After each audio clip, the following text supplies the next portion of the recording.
Bonjour à tous. Nous approchons de la fin de notre série sur les 70 années de la construction européenne. Nous allons découvrir ensemble ce numéro consacré aux années 2000 haut en couleurs, et ça ne nous rajeunit pas.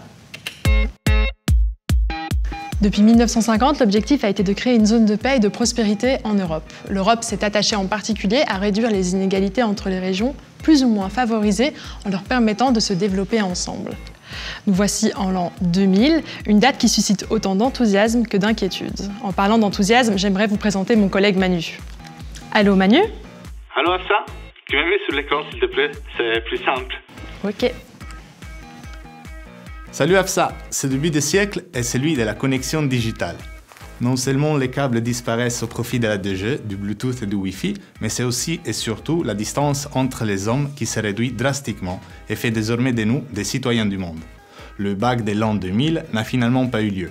Le 31 décembre 2001 est marqué d'une pierre blanche. C'est l'avènement de l'euro qui donne un formidable coup d'accélérateur à la circulation des biens et des personnes en Europe. Les années 2000, ce sont aussi des drames. Les attentats de 2001 ou encore le tsunami dans l'océan Indien qui fera plus de 220 000 victimes. Ce tsunami nous amène à nous demander si la Terre ne nous envoie pas les premiers signaux violents de son dérèglement. Tempêtes, tornades, inondations, canicules, les records de mesures météorologiques se succèdent d'année en année.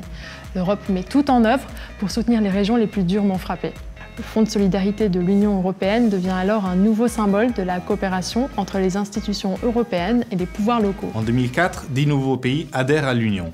Chypre, l'Estonie, la Hongrie, la Lettonie et la Lituanie, Malte, la Pologne, la République tchèque, la Slovaquie et la Slovénie. Et deux autres, la Bulgarie et la Roumanie, rejoindront l'Union en 2007. En quelques années seulement, notre population augmente de plus de 20%. Mais il existe de fortes disparités régionales en termes de développement socio-économique. Il y a les risques d'avoir une Europe à deux vitesses. Il faut dire que beaucoup de nouveaux membres de l'Union sortent très affaiblis par plusieurs dizaines d'années de régime communiste. L'Union européenne tire les leçons du passé et reprend la recette qui avait fait ses preuves dans les années 80 lors de l'adhésion de l'Espagne, de la Grèce et du Portugal. Des programmes sont activés afin d'investir lourdement dans les infrastructures, générer un maximum d'emplois et initier la reconversion économique de ces pays. Bref, pour améliorer la condition de vie de ces nouveaux Européens. En 2007, le traité de Lisbonne a pour ambition de réformer les institutions européennes afin de rendre l'Union plus démocratique et plus efficace. Il est ainsi question d'une constitution commune, de renforcer la participation des parlements nationaux aux décisions de la Commission et de donner une place plus importante aux initiatives citoyennes. C'est là aussi que la lutte contre les changements climatiques acquiert le rang des priorités.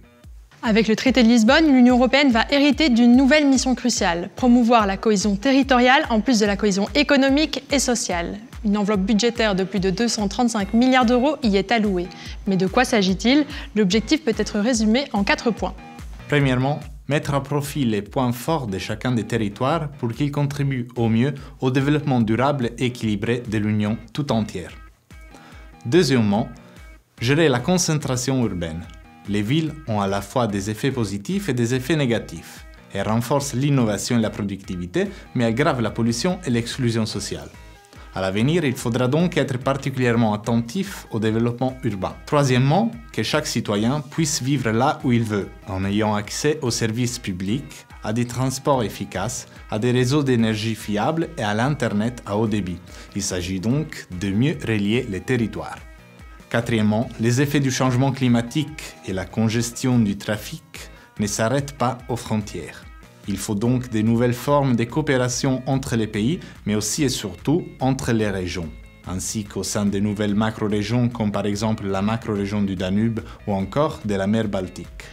Le rôle du comité des régions, qui rassemble des centaines d'élus locaux, est encore renforcé pour que les décisions prises à Bruxelles soient traduites sur le terrain. En apparence, tout se présente donc pour le mieux dans le meilleur des mondes.